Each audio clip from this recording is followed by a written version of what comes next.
Recollections of a Billiard Marker, an insightful short story into human nature by Leo Tolstoy. Well, it happened about 3 o'clock. The gentlemen were playing. There was the tall visitor, as our men called him. The prince was there. The two are always together. The moustached barin was there. Also the little hussar, Oliver, who was an actor. There was the Polish pan. It was a pretty good crowd. The tall visitor and the prince were playing together. Now, here I was, walking up and down around the billiard table with my stick, keeping tally. 10 and 47, 12 and 47. Everybody knows it's our business to score. You don't get a chance to get a bite of anything, and you don't get to bed till 2 o'clock a night, but you're always being screamed at to bring the balls. I was keeping tally, and I look and see a new baron comes in at the door. He gazed, and then sat down on the divan. Very good. Now, who can that be? Thinks I to myself. He must be somebody. His dress was neat as a pin, checkered tricot pants, stylish little short coat, plush vest, and gold chain, and all sorts of trinkets dangling from it. He was dressed neat, but there was something about the man neater still. Slim, tall, his hair brushed forward in style, and his face fair and ruddy. Well, in a word, a fine young fellow. You must know our business brings us into contact with all sorts of people. And there's many that ain't of much consequence, and there's a good deal of poor trash. So though you're only a scorer, you get used to telling folks. That is, in a certain way, you learn a thing or two. I looked at the barin. I see him sit down, modest and quiet, not knowing anybody, and the clothes on him are so brand new that thinks I, either he's a foreigner, an Englishman maybe, or some count just come. And though he's so young, he has an air of some distinction. Oliver sat down next him, so he moved along a little. They began a game. The tall man lost. He shouts to me. Says he, "You're always cheating. You don't count straight. Why don't you pay attention?" He scolded away, then threw down his cue and went out.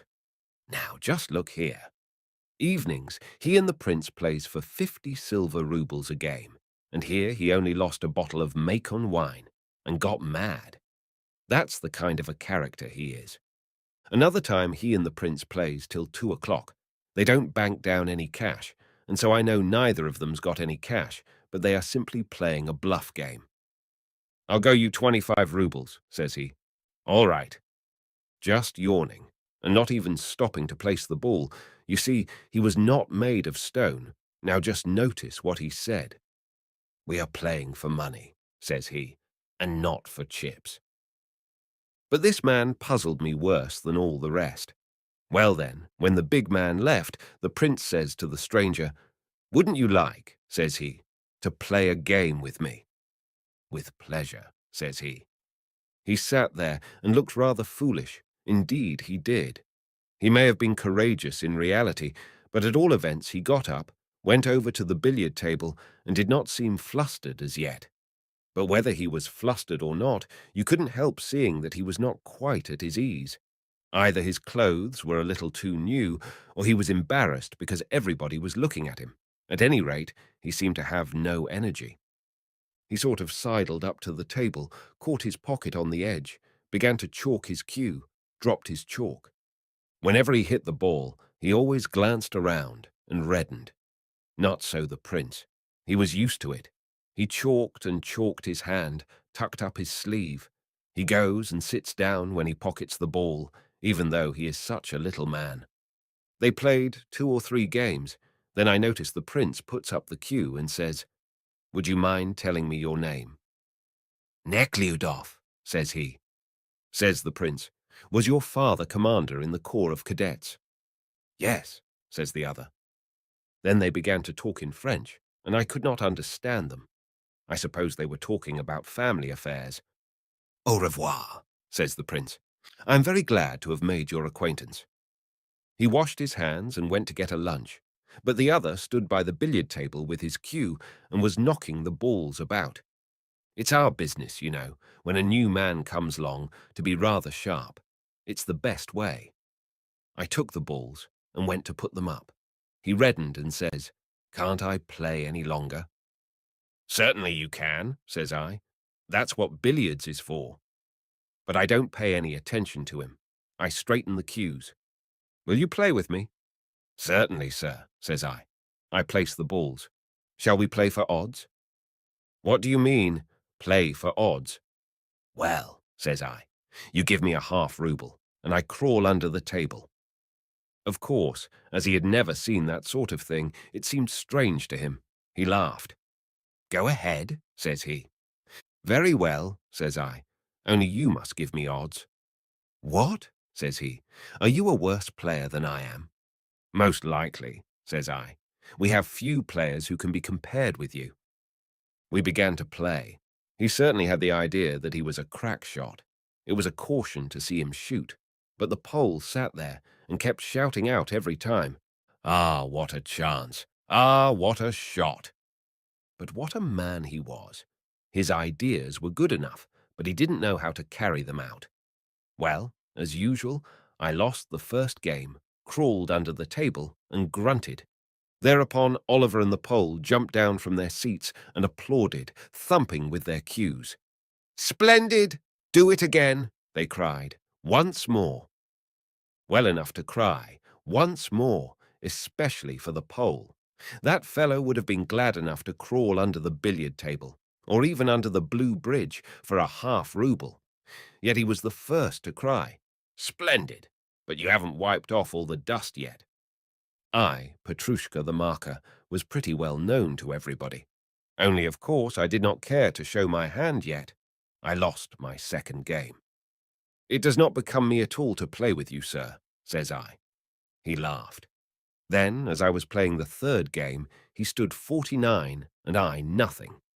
I laid the cue on the billiard table and said, Barin, shall we play off?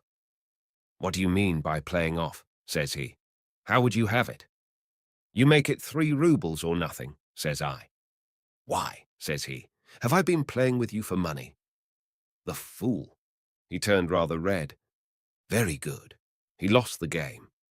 He took out his pocketbook, quite a new one, evidently just from the English shop, opened it. I see he wanted to make a little splurge.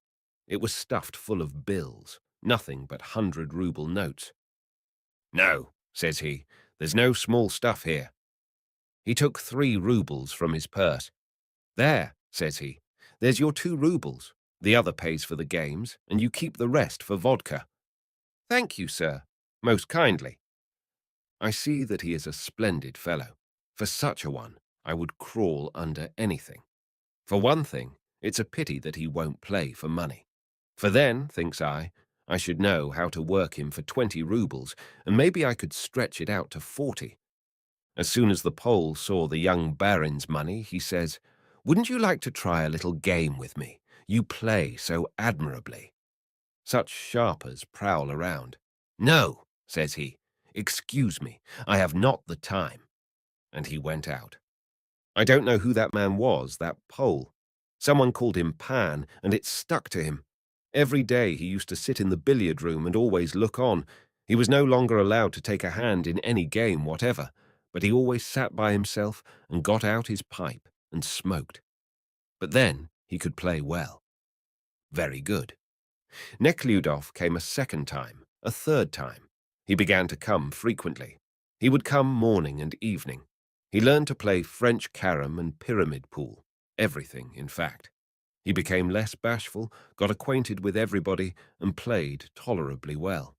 Of course, being a young man of a good family, with money, everybody liked him. The only exception was the tall visitor. He quarrelled with him, and the whole thing grew out of a trifle. They were playing pool, the prince, the tall visitor, Nekhlyudov, Oliver, and someone else. Nekhlyudov was standing near the stove talking with someone. When it came the big man's turn to play, it happened that his ball was just opposite the stove. There was very little space there, and he liked to have elbow room. Now, either he didn't see Nekhlyudov, or he did it on purpose, but as he was flourishing his cue, he hit Nekhlyudov in the chest, a tremendous rap. It actually made him groan. What then? He did not think of apologizing. He was so boorish. He even went farther. He didn't look at him.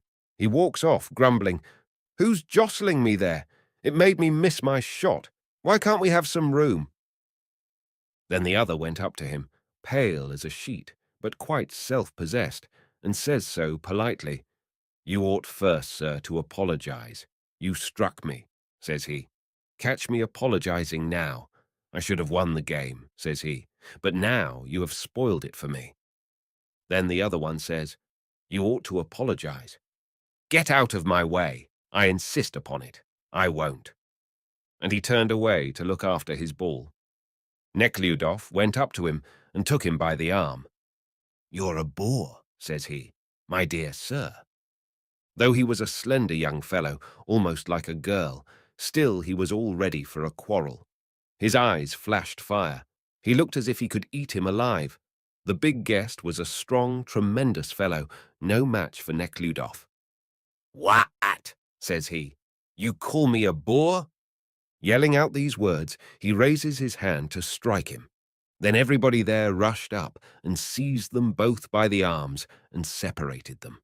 After much talk, Nekhludoff says, "Let him give me satisfaction. He has insulted me." "Not at all," said the other. "I don't care a whit about any satisfaction. He's nothing but a boy, a mere nothing. I'll pull his ears for him." "If you aren't willing to give me satisfaction, then you are no gentleman." And saying this, he almost cried, "Well, and you are a little boy. Nothing you say or do can offend me." Well, we separated them, led them off, as the custom is, to different rooms. Nekhludoff and the prince had become friends. "Go," says the former. "For God's sake, make him listen to reason." The prince went. The big man says, "I'm not afraid of anyone," says he. "I am not going," says he, "to have any explanation with such a baby. I won't do it, and that's the end of it." Well, they talked, and then the matter died out. Only the tall visitor ceased to come to us any more. As a result of this row, I might call it, he was regarded as quite the cock of the walk. He was quick to take offense, Nekhludoff. As to so many other things, however, he was as unsophisticated as a newborn babe. I remember once the prince says to Nekhludoff, "Whom do you keep here?" "No one," says he. "What do you mean, no one?" "Why should I?" says Nekhludoff. "How so? Why should you?" "I have always lived thus. Why shouldn't I continue to live the same way?" "You don't say so. It is incredible." And saying this, the prince burst into a peal of laughter, and the moustached barin also roared. They couldn't get over it. "What, never?" they asked. "Never." They were dying with laughter. Of course, I understood well enough what they were laughing at him for. I keep my eyes open. What, thinks I, will come of it? "Come," says the prince. "Come with me now." "No, not for anything," was his answer. "Now that is absurd," says the prince. "Come along." They went out. They came back at 1 o'clock. They sat down to supper. Quite a crowd of them were assembled. Some of our very best customers, Atonov, Prince Razin, Count Shustach, Mirtsov, and all congratulated Nekhludoff, laughing as they did so. They called me in. I saw that they were pretty jolly. "Congratulate the barin," they shout. "What on?" I ask. How did he call it? His initiation or his enlightenment? I can't remember exactly. "I have the honor," says I, "to congratulate you." And he sits there very red in the face, yet he smiles. Didn't they have fun with him, though? Well and good.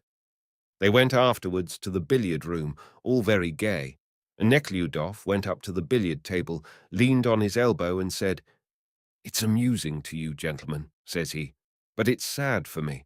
"Why?" says he. "Why did I do it?" "Prince," says he, "I shall never forgive you or myself as long as I live." And he actually burst into tears. Evidently, he did not know himself what he was saying. The prince went up to him with a smile. "Don't talk nonsense," says he. "Let's go home, Anatoly." "I won't go anywhere," says the other. "Why did I do that?" And the tears poured down his cheeks. He would not leave the billiard table, and that was the end of it. That's what it means for a young and inexperienced man to... In this way, he used often to come to us. Once he came with the prince and the mustached man who was the prince's crony. The gentleman always called him Fedotka. He had prominent cheekbones and was homely enough, to be sure, but he used to dress neatly and drove in a carriage. Why did the gentleman like him so well? I really could not tell. Fedotka! Fedotka! They'd call and ask him to eat and to drink, and they'd spend their money paying up for him. But he was a thoroughgoing beat. If ever he lost, he would be sure not to pay. But if he won, you bet he wouldn't fail to collect his money. Often, too, he came to grief, yet there he was, walking arm in arm with the prince. "You are lost without me," he would say to the prince. "I am Fedot," says he, "but not a Fedot of that sort." And what jokes he used to crack, to be sure. Well, as I said, they had already arrived that time, and one of them says, "Let's have the balls for three-handed pool." "All right," says the other. They began to play at 3 rubles a stake. Nekhludoff and the prince chat about all sorts of things. "Ah," says one of them, "you mind only what a neat little ankle she has." "Oh," says the other, "her ankle is well enough, but what beautiful hair." Of course, they paid no attention to the game, only kept on talking to one another. As to Fedotka, that fellow was alive to his work. He played his very best, but they didn't do themselves justice at all, and so he won 6 rubles from each of them. God knows how many games he had won from the prince, yet I never knew them to pay each other any money. But Nekhludoff took out 2 greenbacks and handed them over to him. "No," says he, "I don't want to take your money. Let's square it. Play quits or double, either double or nothing." I set the balls. Fedotka began to play the first hand. Nekhludoff seemed to play only for fun.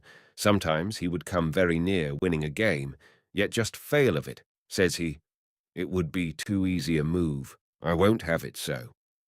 But Fedotka did not forget what he was up to. Carelessly he proceeded with the game, and thus, as if it were unexpectedly, won. "Let us play double stakes once more," says he. "All right," says Nekhludoff. Once more Fedotka won the game.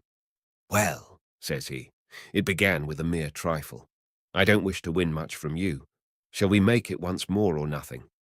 "Yes." Say what you may, but 50 rubles is a pretty sum, and Nekhludoff himself began to propose, "Let us make it double, or quit." So they played and played. It kept growing worse and worse for Nekhludoff. 280 rubles were written up against him. As to Fedotka, he had his own method. He would lose a simple game, but when the stake was doubled, he would win sure. But the prince sits by and looks on. He sees that the matter is growing serious. "Enough," says he. "Hold on." My, they keep increasing the stake. At last it went so far that Nekhludoff was in for more than 500 rubles. Fedotka laid down his cue and said, "Aren't you satisfied for today? I'm tired," says he. Yet I knew he was ready to play till dawn of day, provided there was money to be won. Stratagem, of course, and the other was all the more anxious to go on. "Come on! Come on!" "No, by God, I'm tired. Come," says Fedo, "let's go upstairs. There you shall have your revanche." Upstairs with us meant the place where the gentleman used to play cards. From that very day, Fedotka wound his net round him so that he began to come every day. He would play 1 or 2 games of billiards, and then proceed upstairs, every day upstairs. What they used to do there, God only knows.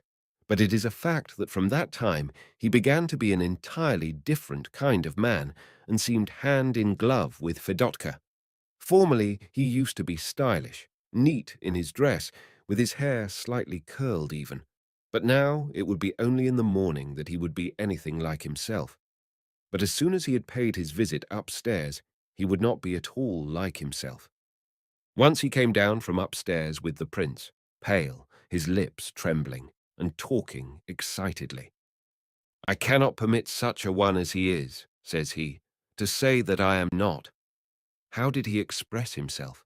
I cannot recollect, something like not defined enough, or what, and that he won't play with me any more. I tell you I have paid him 10,000, and I should think that he might be a little more considerate before others, at least. Oh, bother, says the prince. Is it worth while to lose one's temper with Fedotka? No, says the other. I will not let it go so. Why, old fellow, how can you think of such a thing as lowering yourself to have a row with Fedotka? That is all very well, but there were strangers there, mind you. Well, what of that? Says the prince. Strangers? Well, if you wish, I will go and make him ask your pardon. No, says the other. And then they began to chatter in French, and I could not understand what it was they were talking about. And what would you think of it? That very evening he and Fedotka ate supper together, and they became friends again. Well and good. At other times again he would come alone. Well, he would say, do I play well? It's our business, you know, to try to make everybody contented. And so I would say, yes, indeed. And yet how could it be called good play when he would poke about with his cue without any sense whatever? And from that very evening, when he took in with Fedotka, he began to play for money all the time. Formerly he didn't care to play for stakes, even for a dinner or for champagne. Sometimes the prince would say, let's play for a bottle of champagne. No, he would say, let us rather have the wine by itself. Halloo there, bring a bottle. And now he began to play for money all the time. He used to spend his entire days in our establishment. He would either play with someone in the billiard room or he would go upstairs. Well, thinks I to myself, everyone else gets something from him. Why don't I get some advantage out of it? Well, sir, says I one day, it's a long time since you have had a game with me. And so we began to play. Well, when I won 10 half roubles of him, I says, don't you want to make it double or quit, sir? He said nothing. Formerly, if you remember, he would call me Durak, fool, for such a boldness. But now we went to playing quit or double. I won 80 roubles of him. Well, what would you think? Since that first time he used to play with me every day. He would wait till there was no one about, for of course he would have been ashamed to play with a mere marker in presence of others. Once he had got rather warmed up by the play. He already owed me 60 roubles, and so he says, do you want to stake all you have won? All right, says I. I won. 120 to 120. All right, says I. Again I won. 240 against 240? Isn't that too much? I asked. He made no reply. We played the game. Once more it was mine. 480 against 480? I says, well, sir, I don't want to wrong you. Let us make it 100 roubles that you owe me, and call it square. You ought to have heard how he yelled at this, and yet he was not a proud man at all. Either play or don't play, says he. Well, I see there's nothing to be done. 380 then, if you please, says I. I really wanted to lose. I allowed him 40 points in advance. He stood 52 to my 36. He began to cut the yellow one and missed 18 points, and I was standing just at the turning point. I made a stroke so as to knock the ball off of the billiard table. No so luck would have it. Do what I might, he even missed the doublet. I had won again. Listen, says he. Pyotr, he did not call me Petrushka then. I can't pay you the whole on the spot. In a couple of months I can pay 3,000 even, if it were necessary. And there he stood just as red, and his voice kind of trembled. Very good, sir, says I. With this, he laid down the cue. Then he began to walk up, up and down, the sweat running down his face. Pyotr, says he, let's try it again. Double or quit? And he almost burst into tears. What, sir, what? Would you play against such luck? Oh, let us play, I beg of you. And he brought the cue and put it in my hand. I took the cue and I threw the balls on the table so that they bounced over onto the floor. I could not help showing off a little, naturally. I say, all right, sir. No, but he was in such a hurry that he went and picked up the balls himself, and I thinks to myself, anyway, I'll never be able to get the 700 rubles from him, so I can lose them to him all the same. I began to play carelessly on purpose. But no, he won't have it so. Why, says he, you are playing badly on purpose. But his hands trembled, and when the ball went toward a pocket, his fingers would spread out, and his mouth would screw up to one side, as if he could by any means force the ball into the pocket. Even I couldn't stand it, and I say, that won't do any good, sir. Very well. As he won this game, I says, this will make it 180 rubles you owe me, and 50 games, and now I must go and get my supper. So I put up my cue and went off. I went and sat down all by myself at a small table opposite the door, and I look in and see, and wonder what he will do. Well, what would you think? He began to walk up and down, probably thinking that no one's looking at him, and then he would give a pull at his hair, and then walk up and down again, and keep muttering to himself, and then he would pull his hair again. After that, he wasn't seen for a week. Once he came into the dining room as gloomy as could be, but he didn't enter the billiard room. The prince caught sight of him. Come, says he, let's have a game. No, says the other, I am not going to play any more. Nonsense. Come along. No, says he, I won't come, I tell you. For you it's all one whether I go or not, yet for me it's no good to come here. And so he did not come for 10 days more, and then, it being the holidays, he came dressed up in a dress suit. He'd evidently been into company, and he was here all day long. He kept playing, and he came the next day, and the third, and it began to go in the old style, and I thought it would be fine to have another trial with him. No, says he, I'm not going to play with you, and as to the 180 rubles that I owe you, if you'll come at the end of a month, you shall have it. Very good. So I went to him at the end of a month. By God, says he, I can't give it to you, but come back on Thursday. Well, I went on Thursday. I found that he had a splendid suite of apartments.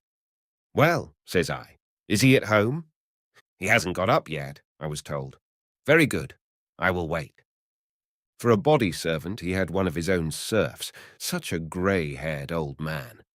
That servant was perfectly single-minded. He didn't know anything about beating about the bush. So we got into conversation. Well, says he, what is the use of our living here, master and I? He's squandered all his property, and it's mighty little honour or good that we get out of this Petersburg of yours.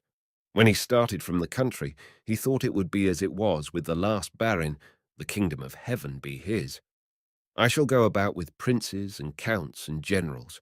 He thought to himself, I'll find a countess for a sweetheart, and she'll have a big dowry, and we'll live on a big scale. But it's quite a different thing from what he expected. Here we are, running about from one tavern to another, as bad off as we could be. The Princess Artishcheva, you know, is his own aunt, and Prince Borodintsev is his godfather. What do you think? He went to see them only once. That was at Christmas time. He never shows his nose there. Yes, and even their people laugh about it to me. Why, says they, your barin is not a bit like his father. And once I take it upon myself to say to him, why wouldn't you go, sir, and visit your aunt? They are feeling bad because you haven't been for so long. It's stupid there, Demyanich, says he. Just to think, he found his only amusement here in the saloon. If he only would enter the service. Yet no, he has got entangled with cards and all the rest of it. When men get going that way, there's no good in anything. Nothing comes to any good. We are going to the dogs, and no mistake. The late mistress, the kingdom of heaven be hers, left us a rich inheritance, no less than 1,000 souls, and about 300,000 rubles worth of timberlands. He has mortgaged it all, sold the timber, let the estate go to rack and ruin, and still no money on hand. When the master is away, of course, the overseer is more than the master. What does he care? He only cares to stuff his own pockets. A few days ago, a couple of peasants brought complaints from the whole estate. He has wasted all the property, they say. What do you think? He pondered over the complaints and gave the peasants 10 rubles apiece. Says he, I'll be there very soon. I shall have some money, and I will settle all accounts when I come, says he. But how can he settle accounts when we are getting into debt all the time?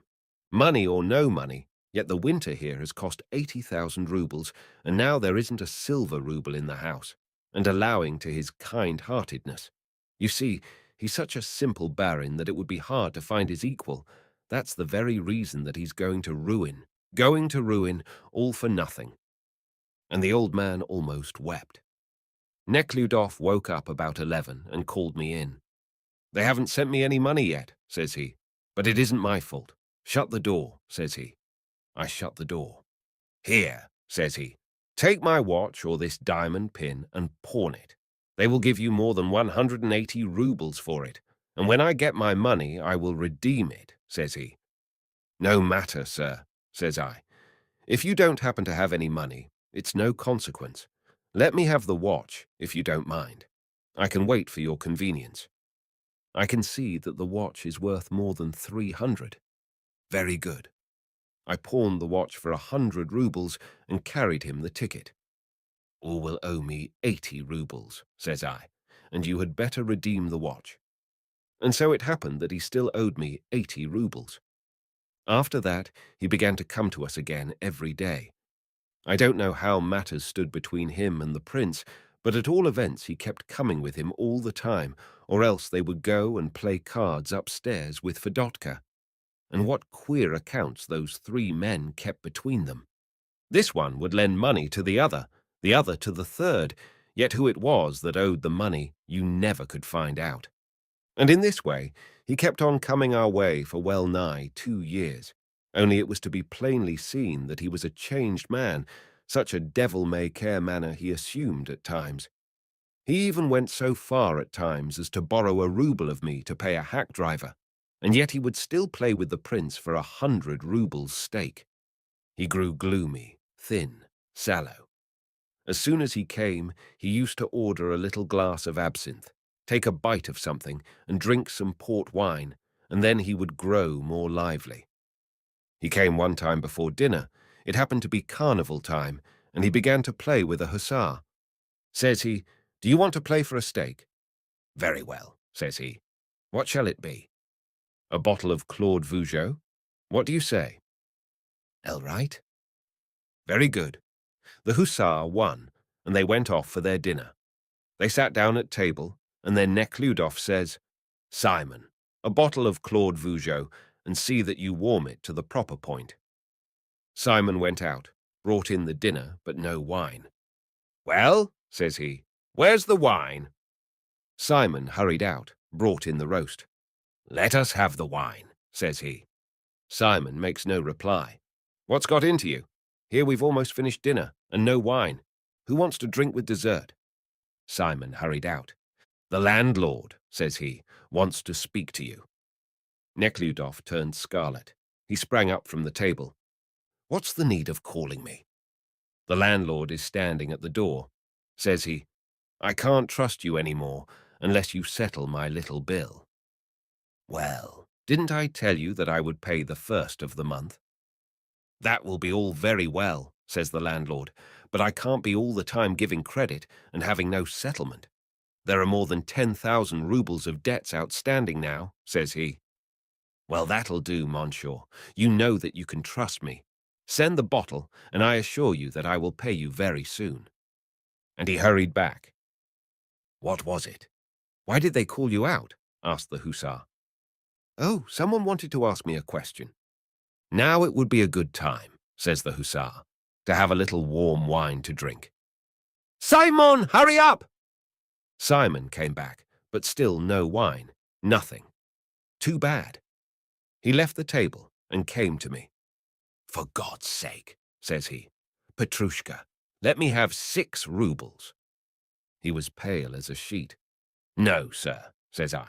By God, you owe me quite too much now. I will give 40 rubles for 6 in a week's time. If only I had it, says I should not think of refusing you, but I haven't. What do you think? He rushed away, his teeth set, his fist doubled up, and ran down the corridor like one mad, and all at once he gave himself a knock on the forehead. "Oh, my God," says he, "hat has it come to?" But he did not return to the dining room. He jumped into a carriage and drove away. Didn't we have our laugh over it? The hussar asks, "Where is the gentleman who was dining with me?" "He has gone," said someone. "Where has he gone? What message did he leave?" "He didn't leave any. He just took to his carriage and went off." "That's a fine way of entertaining a man," says he. Now, thinks I to myself, it'll be a long time before he comes again after this. That is, on account of this scandal. But no. On the next day, he came about evening. He came into the billiard room. He had a sort of a box in his hand. Took off his overcoat. "Now, let us have a game," says he. He looked out from under his eyebrows, rather fierce-like. We played one game. "That's enough now," says he. "Go and bring me a pen and paper. I must write a letter." Not thinking anything, not suspecting anything, I bring some paper and put it on the table in the little room. "It's all ready, sir," says I. "Very good." He sat down at the table. He kept on writing and muttering to himself all the time. Then he jumps up and, frowning, says, "Look and see if my carriage has come yet." It was on a Friday, during carnival time, and so there weren't any of the customers on hand. They were all at some ball. I went to see about the carriage, and just as I was going out of the door, "Petrushka! Petrushka!" he shouted, as if something suddenly frightened him. I turn round. I see he's pale as a sheet, standing there and looking at me. "Did you call me, sir?" says I. He made no reply. "What do you want?" says I. He says nothing. "Oh, yes," says he. "Let's have another game." Then, says he, "Haven't I learned to play pretty well?" He had just won the game. "Yes," says I. "All right," says he. "Go now and see about my carriage." He himself walked up and down the room. Without thinking anything, I went down to the door. I didn't see any carriage at all. I started to go up again. Just as I was going up, I heard what sounded like the thud of a billiard cue. I went into the billiard room. I noticed a peculiar smell. I looked around, and there he was, lying on the floor in a pool of blood, with a pistol beside him. I was that scared that I could not speak a word. He kept twitching his leg, and stretched himself a little. Then he sort of snored and stretched out his full length in such a strange way. And God knows why such a sin came about, how it was that it occurred to him to ruin his own soul. But as to what he left written on this paper, I don't understand it at all. Truly, you can never account for what is going on in the world. God gave me all that a man can desire: wealth, name, intellect, noble aspirations. I wanted to enjoy myself, and I trod in the mire all that was best in me. I have done nothing dishonorable. I am not unfortunate. I have not committed any crime. But I have done worse. I have destroyed my feelings, my intellect, my youth. I became entangled in a filthy net from which I cannot escape and to which I cannot accustom myself. I feel that I am falling lower and lower every moment, and I cannot stop my fall. And what ruined me? Was there in me some strange passion which I might plead as an excuse? No. My recollections are pleasant. One fearful moment of forgetfulness, which can never be erased from my mind, led me to come to my senses. I shuddered when I saw what a measureless abyss separated me from what I desired to be and might have been. In my imagination arose the hopes, the dreams, and the thoughts of my youth. Where are those lofty thoughts of life, of eternity, of God, which at times filled my soul with light and strength? Where that aimless power of love which kindled my heart with its comforting warmth?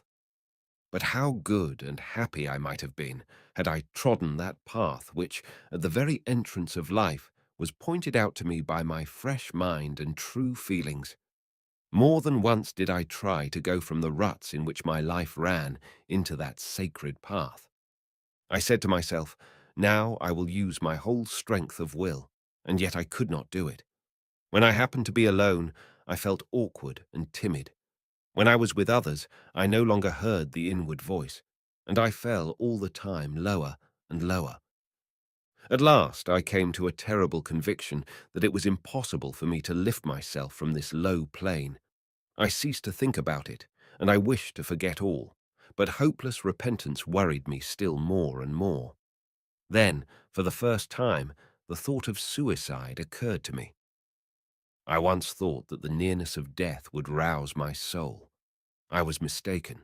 In a quarter of an hour I shall be no more, yet my view has not in the least changed. I see with the same eyes, I hear with the same ears, I think the same thoughts. There is the same strange incoherence, unsteadiness, and lightness in my thoughts.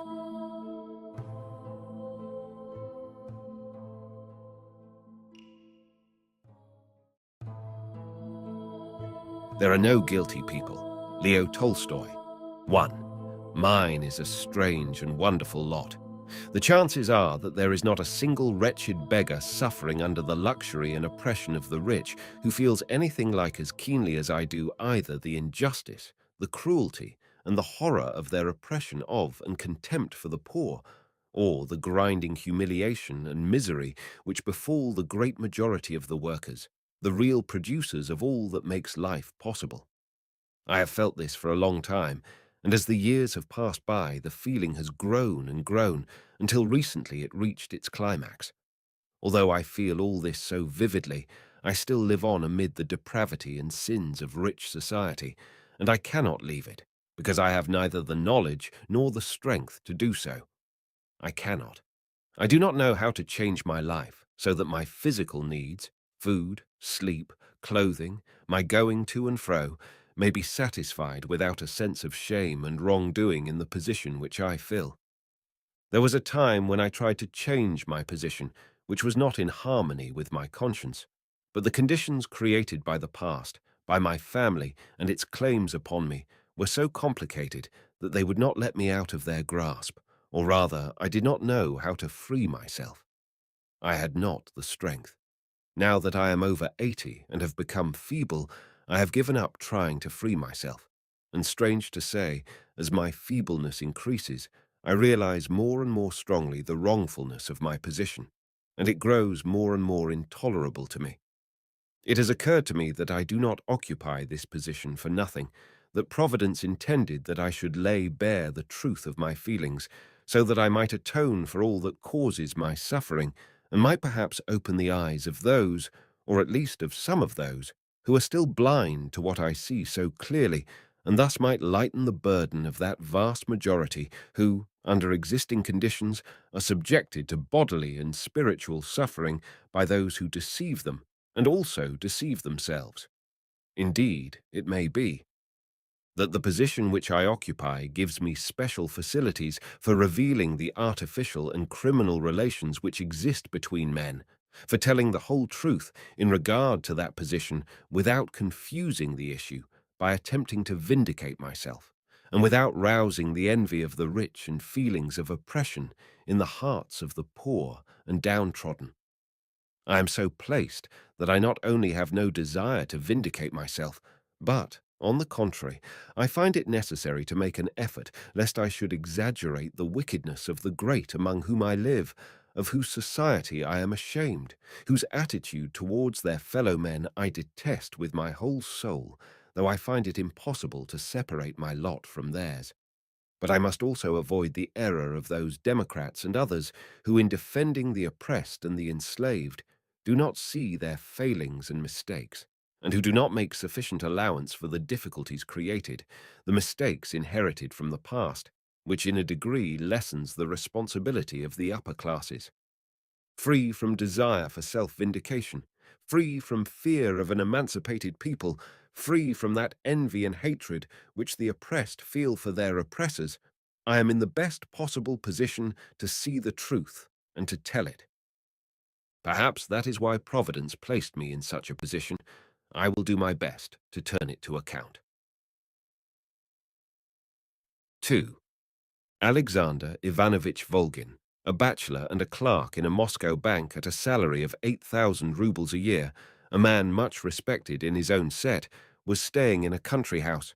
His host was a wealthy landowner owning some 2,500 acres and had married his guest's cousin. Volgin, tired after an evening spent in playing vint for small stakes with members of the family, went to his room and placed his watch, silver cigarette case, pocketbook, big leather purse, and pocket brush and comb on a small table covered with a white cloth, and then, taking off his coat, waistcoat, shirt, trousers and underclothes, his silk socks and English boots, put on his nightshirt and dressing gown. His watch pointed to midnight. Volgin smoked a cigarette, lay on his face for about 5 minutes reviewing the day's impressions. Then, blowing out his candle, he turned over on his side and fell asleep about 1 o'clock, in spite of a good deal of restlessness. Awaking next morning at 8, he put on his slippers and dressing gown and rang the bell.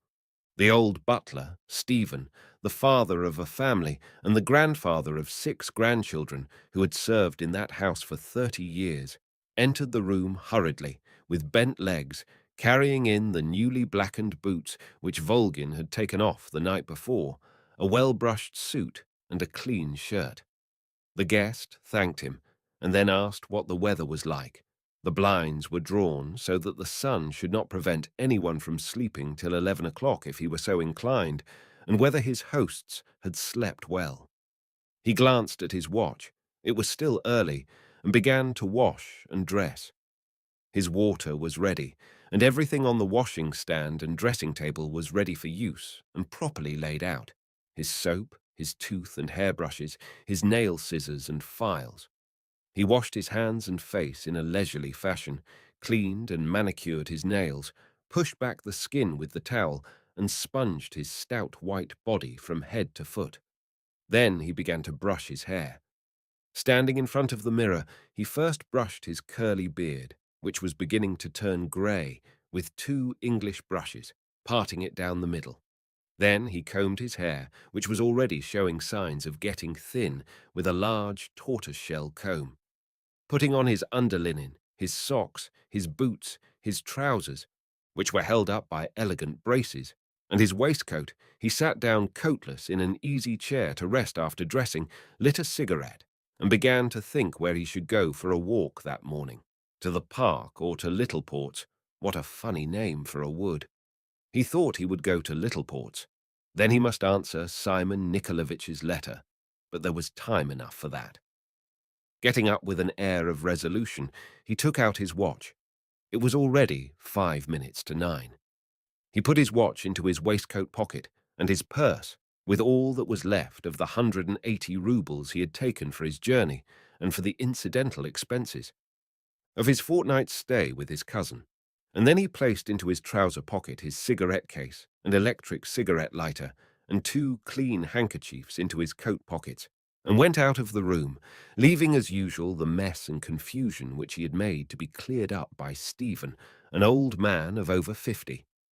Stephen expected Volgin to remunerate him, as he said, being so accustomed to the work that he did not feel the slightest repugnance for it.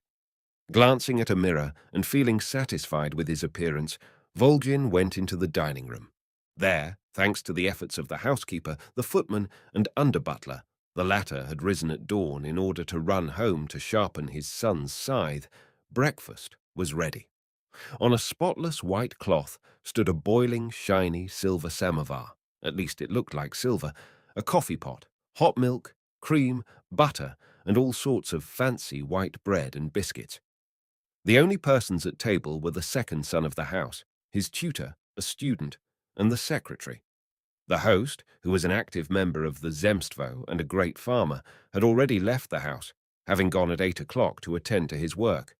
Volgin, while drinking his coffee, talked to the student and the secretary about the weather and yesterday's vint, and discussed Theodorite's peculiar behavior the night before, as he had been very rude to his father without the slightest cause.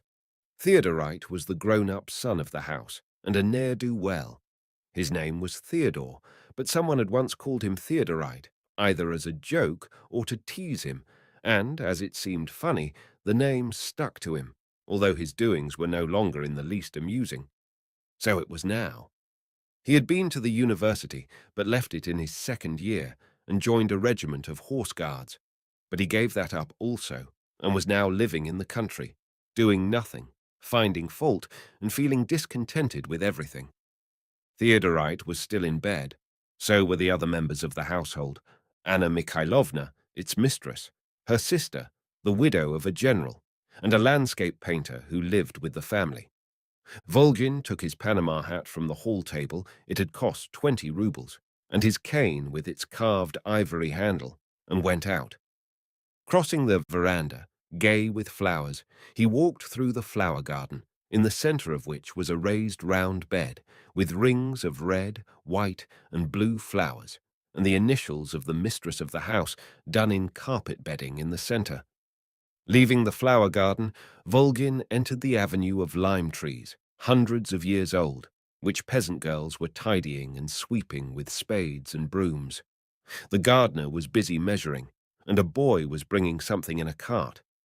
Passing these, Volgin went into the park of at least 125 acres, filled with fine old trees and intersected by a network of well-kept walks. Smoking as he strolled, Volgin took his favourite path past the summer house into the fields beyond. It was pleasant in the park, but it was still nicer in the fields. On the right, some women who were digging potatoes formed a mass of bright red and white colour. On the left were wheat fields, meadows and grazing cattle, and in the foreground, slightly to the right, were the dark, dark oaks of Littleports. Volgin took a deep breath and felt glad that he was alive, especially here in his cousin's home, where he was so thoroughly enjoying the rest from his work at the bank. Lucky people to live in the country, he thought. True, what with his farming and his zemstvo, the owner of the estate has very little peace even in the country, but that is his own lookout. Volgin shook his head, lit another cigarette, and stepping out firmly with his powerful feet clad in his thick English boots, began to think of the heavy winter's work in the bank that was in front of him. I shall be there every day from 10 to 2, sometimes even till 5, and the board meetings, and private interviews with clients, then the Duma, whereas here, it is delightful. It may be a little dull, but it is not for long. He smiled. After a stroll in Littleports, he turned back, going straight across a fallow field which was being ploughed. A herd of cows, calves, sheep, and pigs, which belonged to the village community, was grazing there. The shortest way to the park was to pass through the herd. He frightened the sheep, which ran away one after another, and were followed by the pigs, of which 2 little ones stared solemnly at him. The shepherd boy called to the sheep and cracked his whip. How far behind Europe we are, thought Volgin, recalling his frequent holidays abroad. You would not find a single cow like that anywhere in Europe. Then, wanting to find out where the path which branched off from the one he was on led to, and who was the owner of the herd, he called to the boy, "Whose herd is it?" The boy was so filled with wonder, verging on terror, when he gazed at the hat, the well-brushed beard, and above all the gold-rimmed eyeglasses, that he could not reply at once. When Volgin repeated his question, the boy pulled himself together and said, "Ours." "But whose is ours?" said Volgin, shaking his head and smiling. The boy was wearing shoes of plaited birch bark, bands of linen round his legs, a dirty, unbleached shirt, ragged at the shoulder, and a cap the peak of which had been torn. "Whose is ours?" "The Pirogov village herd." "How old are you?" "I don't know." "Can you read?" "No, I can't." "Didn't you go to school?" "Yes, I did." "Couldn't you learn to read?" "No." "Where does that path lead?" The boy told him, and Volgin went on towards the house, thinking how he would chaff Nicholas Petrovitch about the deplorable condition of the village schools in spite of all his efforts. On approaching the house, Volgin looked at his watch and saw that it was already past 11. He remembered that Nicholas Petrovitch was going to drive to the nearest town and that he had meant to give him a letter to post to Moscow, but the letter was not written. The letter was a very important one to a friend, asking him to bid for him for a picture of the Madonna which was to be offered for sale at an auction. As he reached the house, he saw at the door 4 big, well-fed, well-groomed, thoroughbred horses harnessed to a carriage, the black lacquer of which glistened in the sun. The coachman was seated on the box in a caftan with a silver belt, and the horses were jingling their silver bells from time to time. A bare-headed, barefooted peasant in a ragged caftan stood at the front door. He bowed. Volgin asked what he wanted. "I have come to see Nicholas Petrovich." "What about?" "Because I am in distress. My horse has died." Volgin began to question him. The peasant told him how he was situated. He had 5 children, and this had been his only horse. Now it was gone. He wept. "What are you going to do?" "To beg." And he knelt down and remained kneeling in spite of Volgin's expostulations. "What is your name?" "Dmitri Sudarikov," answered the peasant, still kneeling. Volgin took 3 rubles from his purse and gave them to the peasant, who showed his gratitude by touching the ground with his forehead and then went into the house. His host was standing in the hall. "Where is your letter?" he asked, approaching Volgin. "I am just off." "I'm awfully sorry. I'll write it this minute if you will let me. I forgot all about it. It's so pleasant here that one can forget anything." "All right, but do be quick. The horses have already been standing a quarter of an hour, and the flies are biting viciously. Can you wait, Arsenti?" he asked the coachman. "Why not?" said the coachman, thinking to himself. "Why do they order the horses when they aren't ready? The rush the grooms and I had, just to stand here and feed the flies." Directly, directly. Volgin went towards his room, but turned back to ask Nicholas Petrovich about the begging peasant. "Did you see him? He's a drunkard, but still he is to be pitied. Do be quick." Volgin got out his case, with all the requisites for writing, wrote the letter, made out a cheque for 180 rubles, and sealing down the envelope, took it to Nicholas Petrovich. "Goodbye." Volgin read the newspapers till luncheon. He only read the liberal papers, the Russian Gazette, Speech, sometimes the Russian Word, but he would not touch the New Times, to which his host subscribed.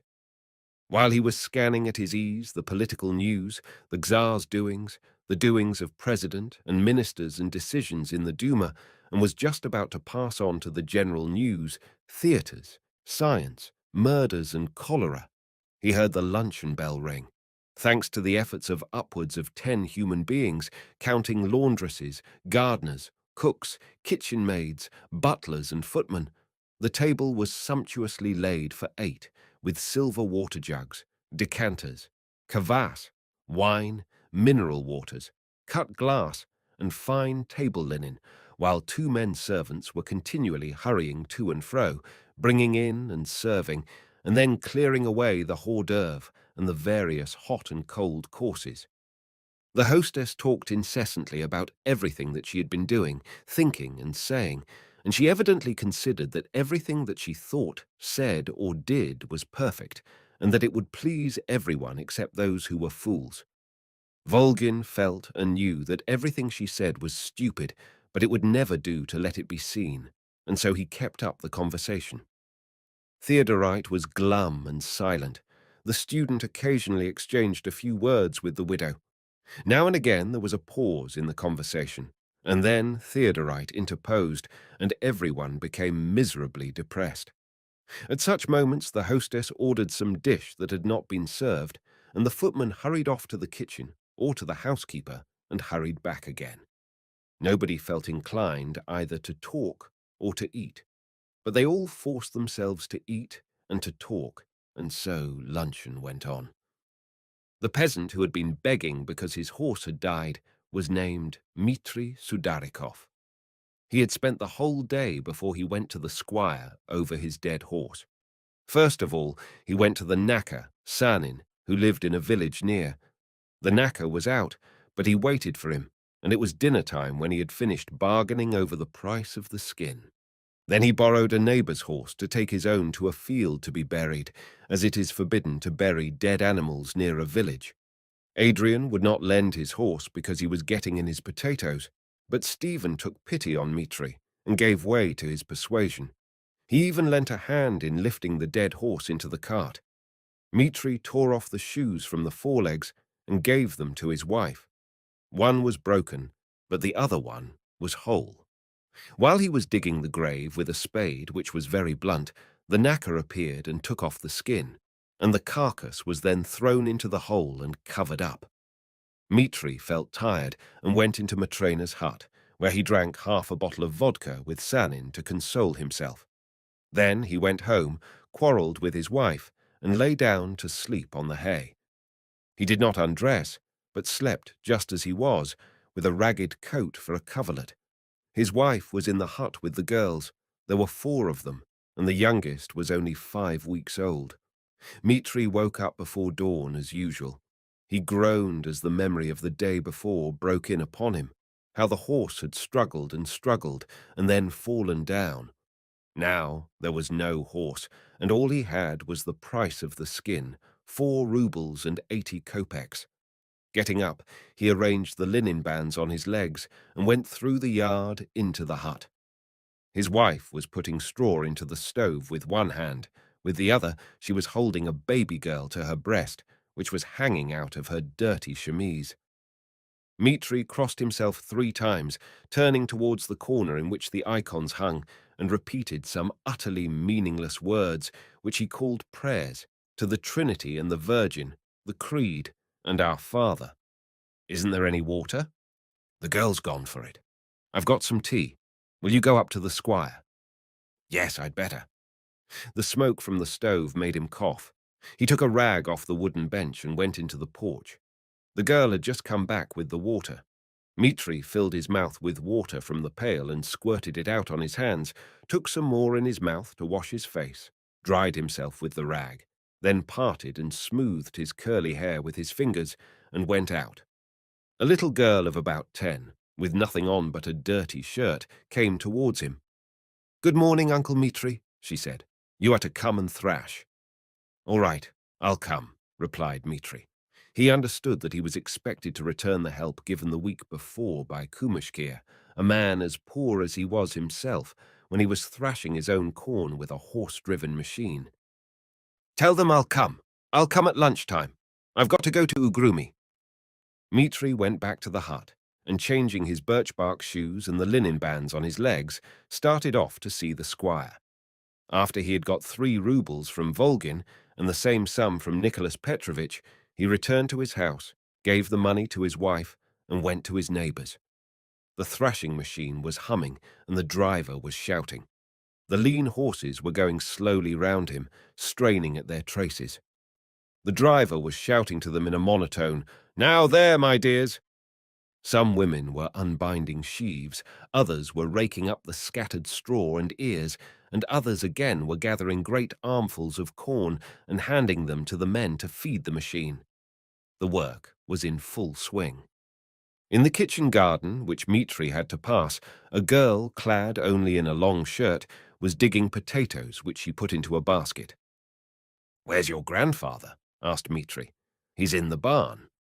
Mitri went to the barn and set to work at once. The old man of 80 knew of Mitri's trouble. After greeting him, he gave him his place to feed the machine. Mitri took off his ragged coat, laid it out of the way near the fence, and then began to work vigorously, raking the corn together and throwing it into the machine. The work went on without interruption until the dinner hour. The cocks had crowed 2 or 3 times, but no one paid any attention to them, not because the workers did not believe them, but because they were scarcely heard for the noise of the work and the talk about it. At last, the whistle of the squire's steam thrasher sounded 3 miles away, and then the owner came into the barn. He was a straight old man of 80. "It's time to stop," he said. "It's dinner time." Those at work seemed to redouble their efforts. In a moment, the straw was cleared away. The grain that had been thrashed was separated from the chaff and brought in, and then the workers went into the hut. The hut was smoke-begrimed. as its stove had no chimney, but it had been tidied up, and benches stood round the table, making room for all those who had been working, of whom there were 9, not counting the owners. Bread, soup, boiled potatoes, and kvass were placed on the table. An old one-armed beggar, with a bag slung over his shoulder, came in with a crutch during the meal. "Peace be to this house. A good appetite to you. For Christ's sake, give me something." "God will give it to you," said the mistress, already an old woman and the daughter-in-law of the master. "Don't be angry with us." An old man, who was still standing near the door, said, "Give him some bread, Martha. How can you?" "I'm only wondering whether we shall have enough." "Oh, it is wrong, Martha. God tells us to help the poor. Cut him a slice."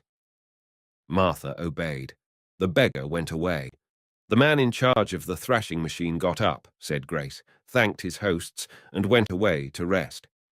Mitri did not lie down, but ran to the shop to buy some tobacco. He was longing for a smoke. While he smoked, he chatted to a man from Demensk, asking the price of cattle, as he saw that he would not be able to manage without selling a cow. When he returned to the others, they were already back at work again, and so it went on till the evening. Among these downtrodden, duped, and defrauded men who were becoming demoralized by overwork and being gradually done to death by underfeeding, there are men living who consider themselves Christians, and others so enlightened that they feel no further need for Christianity or for any religion, so superior do they appear in their own esteem. And yet their hideous, lazy lives are supported by the degrading, excessive labor of these slaves, not to mention the labor of millions of other slaves, toiling in factories to produce samovars, silver, carriages, machines, and the like for their use. They live among these horrors, seeing them and yet not seeing them, although often kind at heart. Old men and women, young men and maidens, mothers and children, poor children who are being vitiated and trained into moral blindness. Here is a bachelor grown old, the owner of thousands of acres, who has lived a life of idleness, greed, and overindulgence, who reads the New Times and is astonished that the government can be so unwise as to permit Jews to enter the university. There is his guest, formerly the governor of a province, now a senator with a big salary, who reads with satisfaction that a congress of lawyers has passed a resolution in favor of capital punishment. Their political enemy, NP, reads a liberal paper and cannot understand the blindness of the government in allowing the union of Russian men to exist. Here is a kind, gentle mother of a little girl reading a story to her about Fox, a dog that lamed some rabbits. And here is this little girl. During her walks, she sees other children, barefooted, hungry, hunting for green apples that have fallen from the trees. And so accustomed is she to the sight that these children do not seem to her to be children such as she is, but only part of the usual surroundings, the familiar landscape. Why is this?